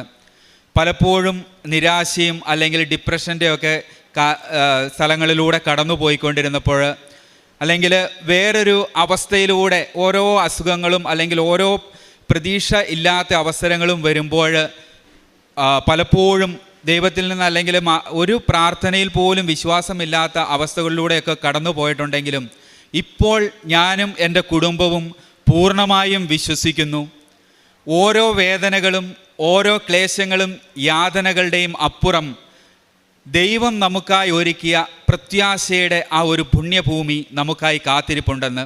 ആ ഭൂമിയിലേക്കുള്ള പ്രയാണത്തിനിടയിൽ ചെറിയ കല്ലുകളും മുള്ളുകളും എനിക്ക് എന്നും ആ സഹനത്തിൻ്റെ പാത എന്നും ഒരു പ്രചോദനമായിക്കൊണ്ട് ഇപ്പോൾ മാറിയിരിക്കുകയാണ്. അത് ഈ പുണ്യഭൂമിയിലെ ഇവിടെ പ്രത്യക്ഷയായ പരിശുദ്ധ അമ്മയുടെ സന്നിധിയിൽ വന്ന് സഞ്ചാര ഉടമ്പടി എടുത്തതിന് ശേഷം എൻ്റെ ജീവിതത്തിലുണ്ടായ വലിയ ഒരു മാറ്റമാണ്. അതുകൂടാതെ തന്നെ പിന്നീട് ഞങ്ങളുടെ കുടുംബത്തിൽ സംഭവിച്ച വലിയൊരു കാര്യം എന്ന് പറഞ്ഞിട്ടുണ്ടെങ്കിൽ, ഞങ്ങളിപ്പോൾ ഏകദേശം 2 വർഷമായി കാനഡയിൽ സ്ഥിരതാമസമാണ്. ഞങ്ങൾ ഒരു 6 മാസം മുമ്പ് ഞങ്ങളിവിടെ വന്ന് ഉടമ്പടി എടുത്തപ്പോൾ ഞാൻ ഒരു നിയോഗം വെച്ചിരുന്നത് ഞങ്ങൾക്ക് അനുയോജ്യമായ ഒരു ഭവനം നൽകി അനുഗ്രഹിക്കണമെന്നായിരുന്നു. ഞങ്ങൾ ചെന്ന് ജോലിക്കൊക്കെ കയറിയതിന് ശേഷം വീട് അന്വേഷിക്കാൻ തുടങ്ങി. ഒരു 4 മാസം കൊണ്ട് പരിശുദ്ധ അമ്മയുടെ സാന്നിധ്യമുള്ള ഒരു മനോഹരമായ ഭവനം ഞങ്ങൾക്ക് നൽകി അനുഗ്രഹിച്ചു. ഞങ്ങൾ അവിടെ വീടുകളൊക്കെ കാണാൻ പോകുമ്പോൾ ഞാൻ ഇവിടെ നിന്ന് പരിശുദ്ധ അമ്മയുടെ ഒരു തിരുസ്വരൂപം വാങ്ങിക്കൊണ്ട് പോയിട്ടുണ്ടായിരുന്നു. ഞങ്ങളുടെ വണ്ടിയിൽ ആ അമ്മയുടെ തിരുസ്വരൂപം ഏറ്റവും മുമ്പിലായിട്ട് വെച്ചിട്ടുണ്ടാവും. ആ ഓരോ വീടിൻ പോയി കാണുമ്പോൾ ആ രൂപവുമായിട്ട് ഞങ്ങൾ ആ വീടിൻ്റെ കോമ്പൗണ്ടിൽ ഇറങ്ങിയിട്ട് പറയും, അമ്മേ ഒന്ന് നോക്കിയേക്കണേ, ഈ വീട് അമ്മയ്ക്ക് ഇഷ്ടമുള്ളതാണെങ്കിൽ, അമ്മ ആഗ്രഹിക്കുന്നതാണെങ്കിൽ ഞങ്ങൾക്ക് നൽകി അനുഗ്രഹിക്കണമേ എന്ന്. ഓരോ വീടിൻ്റെയും ആ നടയിലേക്ക് കയറുന്നതിന് മുമ്പായി ഒരല്പം ഉപ്പ് എടുത്ത് ആരും ചവിട്ടാത്ത ഒരു സ്ഥലത്ത് ഇട്ട് ഞങ്ങൾ പ്രാർത്ഥിച്ച് വീടുകൾ നോക്കിക്കൊണ്ടിരുന്നു. അങ്ങനെ ഒരു വീട് കണ്ടു. ഞങ്ങൾക്ക് എല്ലാവർക്കും വളരെ ഇഷ്ടമായി. പക്ഷേ ഞങ്ങളുടെ മനസ്സിൽ തോന്നി ഇത് വലിയൊരു വീടാണ്, ഞങ്ങൾക്ക് താമസിക്കുവാൻ ഞങ്ങൾക്ക് അതിനകത്ത് യോഗ്യതയുണ്ടോ എന്നുള്ള ഒരു സന്ദേഹത്തിൽ ഞങ്ങളതിന് ഒരു മറുപടിയും കൊടുക്കാതെ ഞങ്ങൾ ഒഴിവായി. മാതാവിൻ്റെ അത്ഭുതം എന്ന് പറയട്ടെ, 1 മാസത്തിന് ശേഷം അതേ ഭവനം തന്നെ ഞങ്ങൾക്ക് മാതാവ് തന്ന് അനുഗ്രഹിച്ചു.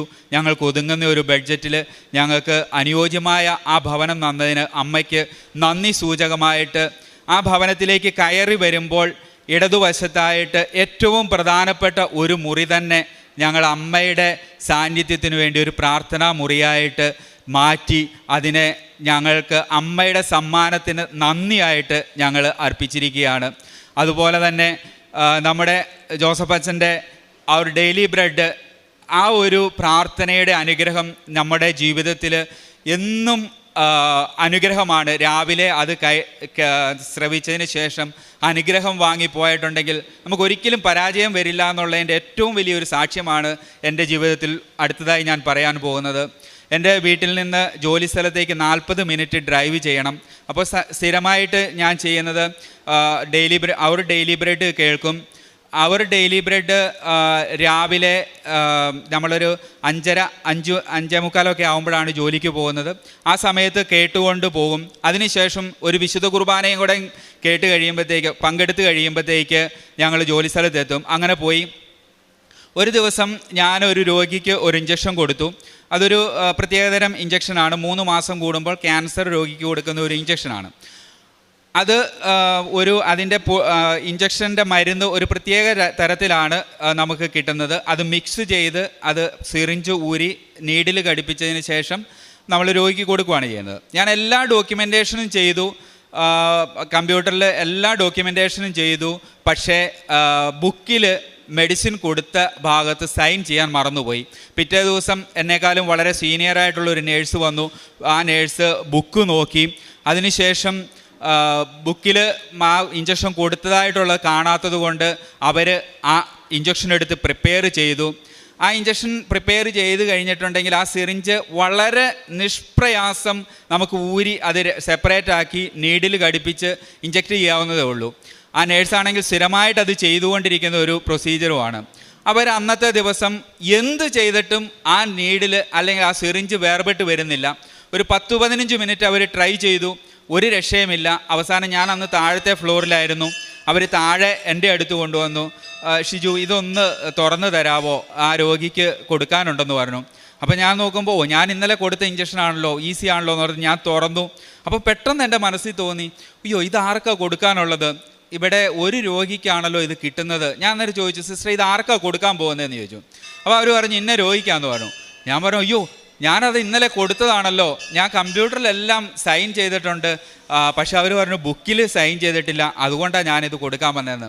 പരിശുദ്ധ അമ്മ സഞ്ചാരി മാതാവായി അവിടെ വന്ന് ആ ഒരു നീഡിൽ തുറക്കാൻ സാധിക്കാതെ എൻ്റെ അടുക്കൽ വന്നതുകൊണ്ട് മാത്രമാണ് വലിയൊരു പ്രോബ്ലത്തിൽ നിന്ന് ഞാൻ രക്ഷപ്പെട്ടതെന്ന് ഞാൻ ഉറച്ചു വിശ്വസിക്കുന്നു. അതിൻ്റെ ഏറ്റവും പ്രധാന കാരണം ഞാൻ സ്ഥിരമായി പങ്കെടുക്കുന്ന ആ ഒരു ഡെയിലി ബ്രെഡാണ്.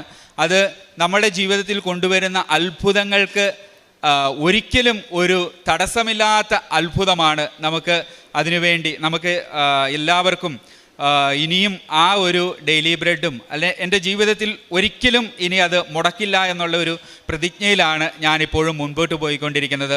ഇത്രയൊക്കെയാണ് പരിശുദ്ധ അമ്മയും തിരുക്കുമാരനും എൻ്റെ ജീവിതത്തിൽ ചൊരിഞ്ഞ ഒരു നിരവധിയായ അത്ഭുതങ്ങൾ. അതുകൂടാതെ തന്നെ ഞാൻ പ്രത്യേകമായിട്ട് പറയാൻ ആഗ്രഹിക്കുന്ന ഒരു കാര്യമുണ്ട്. നമ്മുടെ 2 ആഴ്ച കൂടുമ്പോഴുള്ള നമ്മളുടെ കുമ്പസാരത്തെക്കുറിച്ചാണ് അത് പറയാനുള്ളത്. എൻ്റെ ജീവിതത്തിൽ ഞങ്ങൾ കുമ്പസാരിക്കാൻ പോകുന്ന ഒരു ഇംഗ്ലീഷ് അച്ഛനാണ്, വളരെ പ്രായമുള്ള ഒരു അച്ഛനാണ്. അപ്പോൾ നമ്മളിങ്ങനെ ഒരു സൗഹൃദ സംഭാഷണം പോലെയാണ് അച്ഛനുമായിട്ട് കുമ്പസാരിക്കുന്നത്. അപ്പം കുമ്പസാരിച്ചപ്പോൾ ഞാനിങ്ങനെ ഉടമ്പടിയുടെ കാര്യമൊക്കെ പറഞ്ഞു. ചിലപ്പോഴിങ്ങനെ മുടങ്ങി പോകാറുണ്ട്, പ്രാർത്ഥനകളും മുടങ്ങാറുണ്ട്, അങ്ങനെയൊക്കെ ചോദിക്കുമ്പോൾ അച്ഛൻ ചോദിക്കുകയാണ്, നിനക്ക് എന്തുകൊണ്ട് അത് ഇന്ന് തുടങ്ങിക്കൂടാ എന്ന്. അപ്പം ഞാൻ അത്ഭുതപ്പെട്ടു, എന്താണ് അച്ഛൻ ഉദ്ദേശിക്കുന്നത്? നിനക്ക് അത് തുടർച്ചയായിട്ട് കൊണ്ടു നടക്കാനല്ലേ ബുദ്ധിമുട്ട്? എല്ലാ ദിവസവും ഇന്ന് തുടങ്ങുന്നതായിട്ട് നിൻ്റെ ഉടമ്പടിയിൽ നീ അങ്ങ് ജീവിച്ചാൽ അത് ഇന്ന് തുടങ്ങുന്നതല്ലേ, അതിന് തുടർച്ചയില്ലല്ലോ. അപ്പം നിനക്ക് അത് തുടർച്ചയായിട്ട് വരികയും ചെയ്യും, ഇന്ന് തുടങ്ങുന്നതായിട്ട് നമ്മളുടെ ജീവിതത്തിൽ അനുഭവിക്കാൻ കഴിയുകയും ചെയ്യും. അതൊരു വലിയ ഒരു ഇൻസ്പിറേഷനായി. അതിനുശേഷം എൻ്റെ ജീവിതത്തിൽ ഇന്നു വരെയും ഉടമ്പടിയുടെ പ്രാർത്ഥനകളെക്കുറിച്ചോ അല്ലെങ്കിൽ പ്രവർത്തികളെക്കുറിച്ചോ യാതൊരുവിധ ആശങ്കയും ഉണ്ടായിട്ടില്ല. ഈ പുണ്യഭൂമിയിൽ ഈ ഒരിക്കൽ കൂടി കാലുകുത്തുവാൻ അനുവദിച്ച പരിശുദ്ധ അമ്മയ്ക്കും തിരുക്കുമാരനും 1000 നന്ദി പറഞ്ഞുകൊണ്ട് ദൈവത്തിനും അമ്മയ്ക്കും 1000 നന്ദി പറയുന്നു.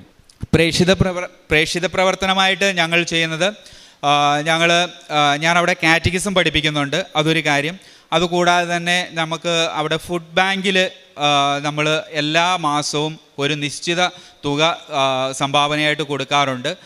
ഫുഡ് ബാങ്ക് മുഖാന്തരം അവിടെ ഭക്ഷണം അവർ വിതരണം ചെയ്യുന്നു. അതുപോലെ തന്നെ ജീവിതത്തിൽ ഏതൊരവസരത്തിലും മാതാവിനെക്കുറിച്ചൊരു വാക്ക് പറയാനുള്ളൊരവസരം കിട്ടിയാൽ അത് ഞങ്ങൾ പാഴാക്കാറില്ല.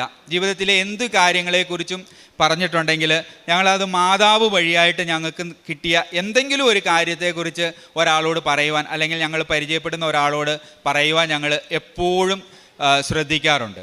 ഇതൊക്കെയാണ് ഞങ്ങൾ പരിശുദ്ധ അമ്മയ്ക്കും ഈശോയ്ക്കും 1000 നന്ദി. എൻ്റെ പേര് മോളി സെബാസ്റ്റ്യൻ.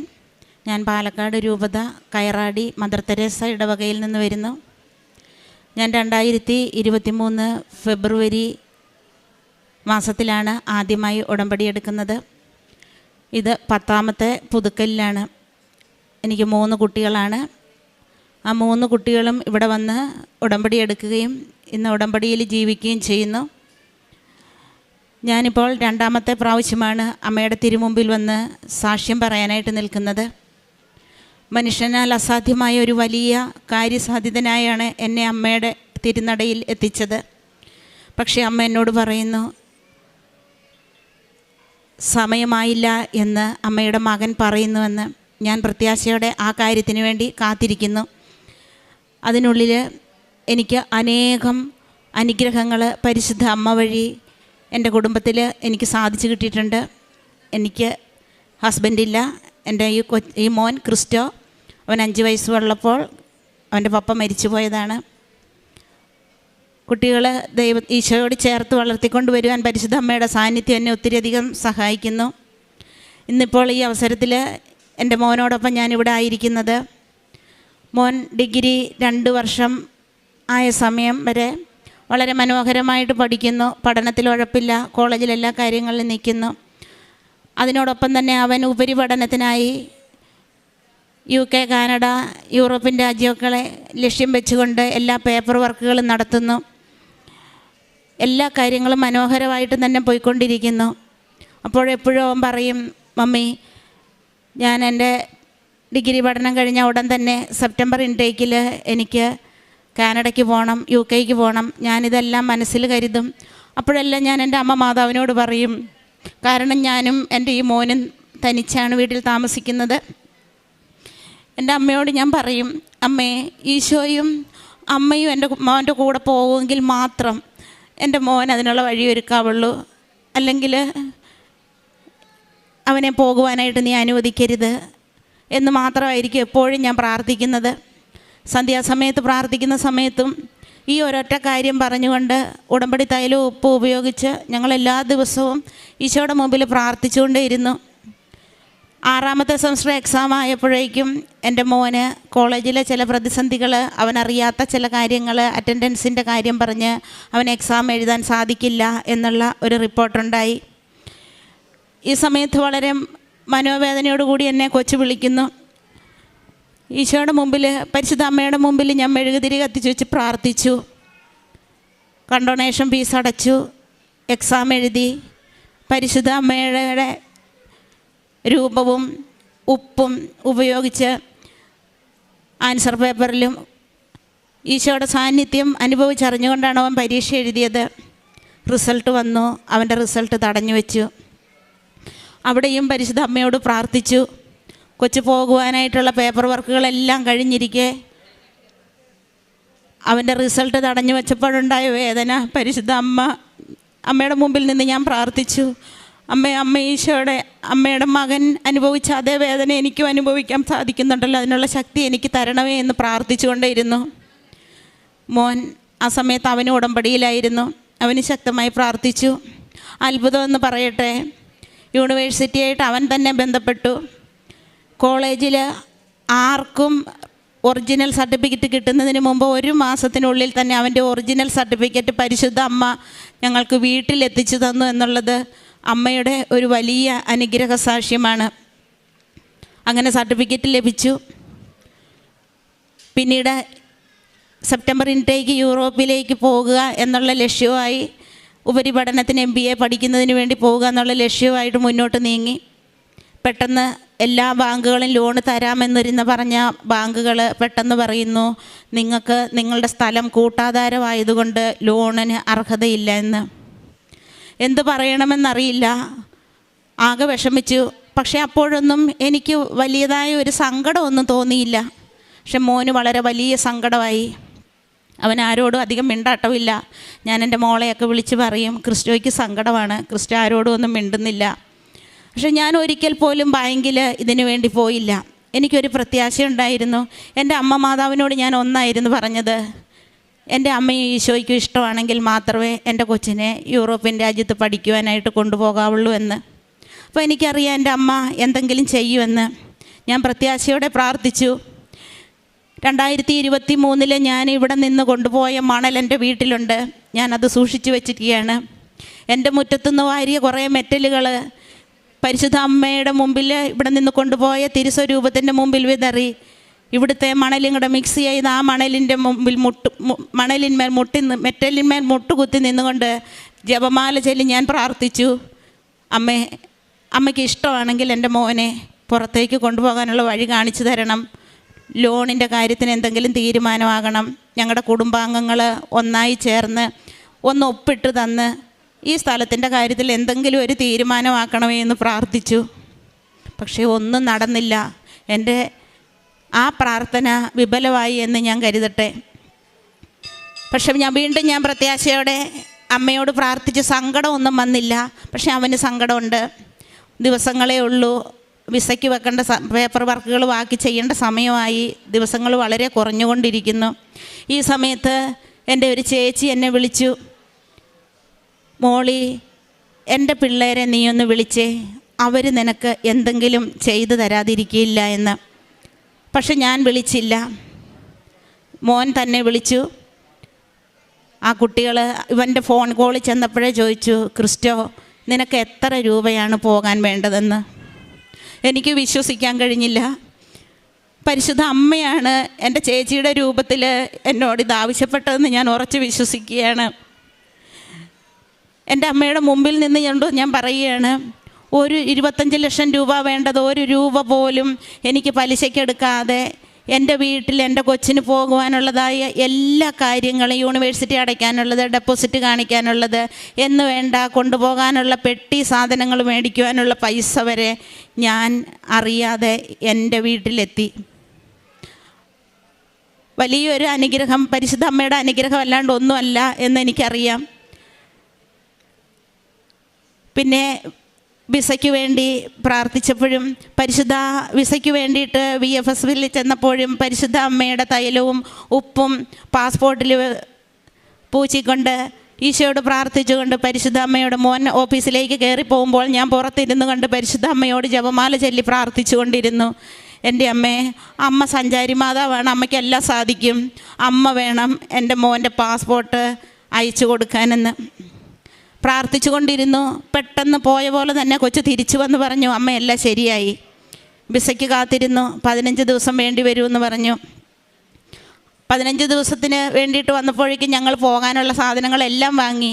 വിസ തള്ളുവോ ഒന്നും കണക്കാക്കിയില്ല. എനിക്കറിയാം എൻ്റെ അമ്മ മാതാവിനോട് ചോദിച്ചിട്ടാണ് ഞാൻ എൻ്റെ മോനെ പോകാൻ ഒരുക്കുന്നതെന്നുള്ളത്. ഞാൻ അവന് പോകാനുള്ളതായ എല്ലാ സാധനങ്ങളും, മുളകും മല്ലി വരെ പൊടിച്ച് എല്ലാ കാര്യങ്ങളും തയ്യാറാക്കി അവൻ്റെ ഭക്ഷണ സാധനം വരെ ഒരുക്കി വെച്ച് ക്ഷമയോടെ കാത്തിരുന്നു. മിനിങ്ങാന്ന് 11 മണിയായപ്പം കൊച്ചു പറഞ്ഞു, മമ്മി എനിക്ക് വിസ വന്നു. പെട്ടെന്ന് ടിക്കറ്റിന് വയ്ക്കണം. ഇന്നലെ രാത്രി തന്നെ കൊച്ചിന് ടിക്കറ്റ് വെച്ചു. രാത്രി തന്നെ അവന് ടിക്കറ്റ് വന്നു. 25-ാം തീയതി രാവിലെ 7 മണിക്ക് അവൻ യൂറോപ്പിലേക്ക് MBA പഠിക്കാൻ വേണ്ടി പോവുകയാണ്. ഒരു തടസ്സങ്ങളും ഒരു ബുദ്ധിമുട്ടുകളും ഇല്ലാതെ പരിശുദ്ധ അമ്മ ഞങ്ങളെ നയിച്ചു കൊണ്ടിരിക്കുന്നു. ഇക്കാര്യം ഒരു നന്ദി പറയാൻ എൻ്റെ മോന് വേണ്ടി മൈക്ക് കൊടുക്കുകയാണ്. എൻ്റെ പേര് ക്രിസ്റ്റോ. മമ്മി പറഞ്ഞ പോലെ എൻ്റെ ഡോക്യുമെൻറ്റേഷൻ്റെ കാര്യത്തിൽ ഒരുപാട് തടസ്സങ്ങളായിരുന്നു. ഫിനാൻഷ്യൽ ഡോക്യുമെൻറ്റേഷൻ്റെ കാര്യത്തിനാണെങ്കിലും ഒരുപാട് ബാങ്കിൻ്റെ റിജക്ഷനും, മൊത്തത്തിൽ 8 ബാങ്കുകൾ എന്നെ ലോണിൻ്റെ കാര്യത്തിൽ റിജക്റ്റ് ചെയ്തു. അങ്ങനെ പോകാൻ പറ്റില്ല എന്ന് ഡ്രോപ്പ് ഔട്ട് ചെയ്യാൻ വേണ്ടി നിൽക്കുമ്പോഴാണ് ഇങ്ങനെയുള്ള മമ്മിയുടെ പ്രാർത്ഥനയുടെ ഫലമായിട്ട് ഇങ്ങനെ ഒരുപാട് കാര്യങ്ങൾ നടക്കുകയും ഇന്നലെ 11 മണിക്ക് എനിക്ക് വിസ എൻ്റെ കയ്യിൽ കിട്ടി. അതുപോലെ തന്നെ ഇന്നലെ തന്നെ ഞാൻ ടിക്കറ്റിന് അപ്ലൈ ചെയ്യുകയും ഇന്നലെ രാത്രി തന്നെ എനിക്ക് ടിക്കറ്റും കിട്ടി. ഈ വരുന്ന 25-ാം തീയതി ഞാൻ ലാറ്റ്വിയയിലേക്ക് പോവുകയാണ്. അമ്മ മാതാവിനും ഈശോയ്ക്കും 1000 നന്ദി. ഞങ്ങളുടെ പ്രേക്ഷിത പ്രവർത്തനം എന്ന് പറയുന്നത് ഞങ്ങൾ ഉടമ്പടി പുതുക്കാൻ മാത്രമല്ല, ഇടയ്ക്ക് കിട്ടുന്ന സമയങ്ങളിലൊക്കെ സാധിക്കുന്നത്ര സമയം പാലക്കാട് നിന്ന് ഞങ്ങൾ 2 പേരും കൂടി ഇവിടെ വരാറുണ്ട്. ഇവിടെ വന്നാൽ ഞങ്ങൾ ഓടിപ്പോകുന്ന ഒരു പ്രവണതയില്ല. വന്നിവിടെ ശാന്തമായിരിക്കും, റൂം എടുത്ത് ഇവിടെ താമസിച്ച് സാധിക്കുമെങ്കിൽ രാവിലത്തെ വിശുദ്ധ കുർബാനയും കണ്ട ശേഷം മാത്രമേ വീട്ടിലേക്ക് മടങ്ങിപ്പോകാറുള്ളൂ. അതുപോലെ തന്നെ പത്രം എല്ലാ സ്ഥലങ്ങളിലും, ഓട്ടോ സ്റ്റാൻഡിലും, വെയിറ്റിംഗ് ഷെഡുകളിൽ, അതുപോലെ തന്നെ ഞാൻ പഠിപ്പിക്കുന്ന സ്കൂളിൽ എൻ്റെ കുട്ടികളുടെ മാതാപിതാക്കൾക്ക്, അക്ഷരം വായിക്കാറായ കുട്ടികൾക്ക് വരെ ഞാൻ ഈ പത്രം കൊടുത്ത് അവരോട് പറയും, മക്കളെ ഈ അമ്മയോട് പ്രാർത്ഥിച്ചാൽ നിങ്ങൾക്ക് അനുഗ്രഹം ലഭിക്കുമെന്ന്. അപ്പോൾ ഒരു ടീച്ചർ എന്നുള്ള നിലയിലായതുകൊണ്ട് ഈ കുഞ്ഞുങ്ങൾ ഇത് കൊണ്ടുപോകും. അവരുടെ ബാഗിൽ തന്നെ ചിലപ്പോൾ അത് വയ്ക്കും. ചിലപ്പോൾ അവരുടെ ബാഗിൽ നിന്ന് എടുത്തിട്ട് അമ്മമാർ വിളിക്കാറുണ്ട്, ടീച്ചറെ എന്താണ് കുട്ടിയുടെ കയ്യിൽ ഈ പത്രമെന്ന്. അപ്പോഴെനിക്ക് വാതോരാതെ സംസാരിക്കാനുള്ള സാഹചര്യമായി. പിന്നെ ഞാൻ നിർത്തില്ല, അവർ ഫോൺ കട്ട് ചെയ്യണം, അതുവരെ ഞാൻ സംസാരിക്കും.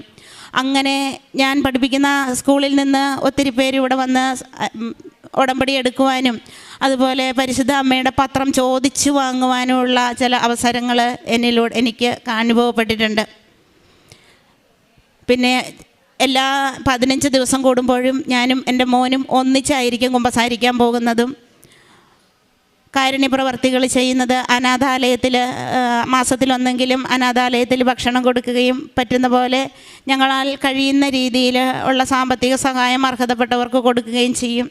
അതിലുപരി പഠിക്കാൻ മോശമായിരിക്കുന്ന കുട്ടികൾക്ക് സ്പെഷ്യലായിട്ട് യാതൊരു പ്രതിഫലവും കൂടാതെ പറഞ്ഞു കൊടുക്കുകയും ബുക്കും പുസ്തകങ്ങൾ ഒക്കെ കൊടുത്ത് സഹായിക്കുകയും ചെയ്യുന്നുണ്ട്. അതുപോലെ തന്നെ പരിശുദ്ധ അമ്മയെ